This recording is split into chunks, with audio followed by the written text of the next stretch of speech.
No episódio anterior, a gente falou então da avaliação do lado produtivo da fazenda. Simplesmente quebramos a nossa produção em GMD e lotação. Agora a gente vai olhar para o nosso lado do desembolso. Será que esse desembolso cabeça a mês ele está adequado ou não?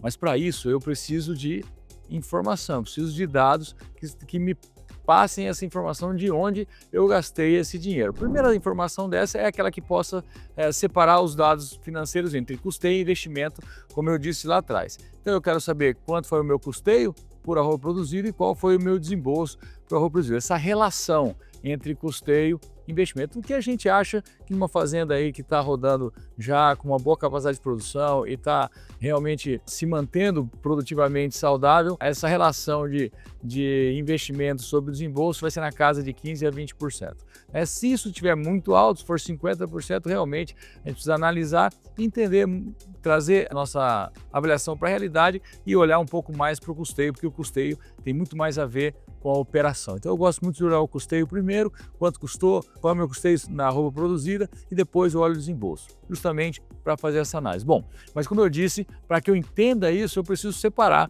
então esse desembolso no centro de custos e por isso eu tenho que ter um registro muito bem feito para entender quanto eu gastei de nutrição, quanto eu gastei de mão de obra, o meu parque de máquinas, administração e assim por diante. Então eu vou pegar tudo aquilo que eu gastei, né? Posso dividir por cabeça, também rebanho médio, então eu tenho o meu desembolso total, dividido pelo rebanho médio, eu tenho lá quanto eu gastei na safra, né, por cabeça. Se eu dividir isso por 12, então eu tenho lá meus desembolsos por cabeça por mês. Da mesma forma, se eu pegar o custeio, né, dividir pelo meu rebanho médio, né, e dividir por 12, eu tenho qual é o meu custeio por cabeça por mês, tá certo? E se eu tiver informação, eu posso quebrar esse custeio cabeça mês no centro de custo. Então, se eu pegar tudo aquilo que eu gastei em nutrição, dividir por rebanho médio e dividir por 12, eu vou ter aquilo que eu tenho, que eu gastei de nutrição por cabeça mês. Mão de obra da mesma forma, parque de máquinas da mesma forma, tudo mais. E eu vou entender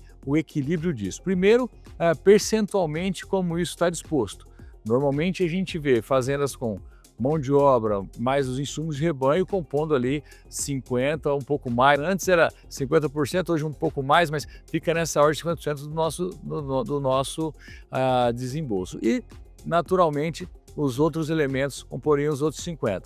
Se eu tiver, por exemplo, administração com 30% do que, por exemplo, que eu gasto por cabeça mês, por isso é um sinal de perigo. Parque de máquinas, então eu preciso analisar isso. E qual a melhor maneira? Olha o benchmark, né? A gente tem isso historicamente, dá uma olhada nessas relações, isso nos ajuda, isso chama atenção e a gente vai analisar caso a caso. Mas simplesmente dentro da sua fazenda, quando você conseguir separar isso, você já vai observar e vai conseguir entender se você está com alguma distorção ali nesse equilíbrio, ali, ou não está bem equilibrado esses centros. Bom, uma outra maneira de olhar é fazer, como eu disse, entender custo direto e indireto. Aquilo que está diretamente relacionado à produção e aquilo que não está diretamente relacionado à produção. Por exemplo, a administração é um custo indireto. A mão de obra é um custo direto. Então o que a gente quer? A gente quer um maior volume de custo direto do que indireto, e normalmente o custo direto ele tem que ser rateado quando eu tenho outras atividades dentro da fazenda e tudo mais. Outra maneira de analisar então o custeio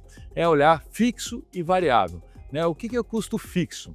O custo fixo é aquele, de uma maneira muito simplista, é que quando o rebanho aumenta ou diminui, esse custo não se altera na mesma proporção. Por exemplo, eu tenho um rebanho de 1.000 cabeças e de repente passei para 1.100 cabeças de rebanho médio.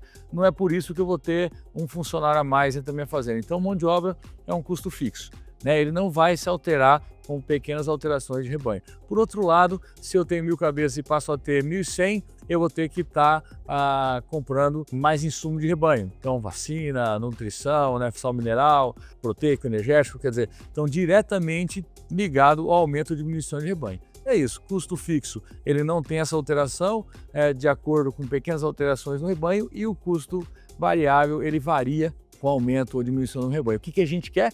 A gente quer ter mais custo variável, naturalmente, do que custo fixo. A gente precisa diluir o custo fixo. Por isso que a lotação, a quantidade de animais que eu tenho no meu rebanho, na minha fazenda, ela passa a ser importante também, né? Para não só pela produção, mas justamente também para diluir o custo fixo. A cria sempre sofreu um pouco, né, quando o rebanho menor, justamente para conseguir diluir esse custo fixo. Hoje isso tem sido, tá bem diferente, mas no passado isso era muito comum, né? Eu tenho uma cria com volume de matrizes pequeno e isso não era suficiente para diluir bem os nossos custos fixos e fazer esse custo fixo passar da ordem de 40%, 50% ou 60%. O que a gente quer é sempre menos custo fixo do que mais variável, então na ordem de 60 a 40, 60 variável e 40 fixo, ou 50 a 50. Mas cada fazenda tem seu equilíbrio e a gente precisa entender isso com cuidado. Então seria essa separação. Primeiro, centro de custo,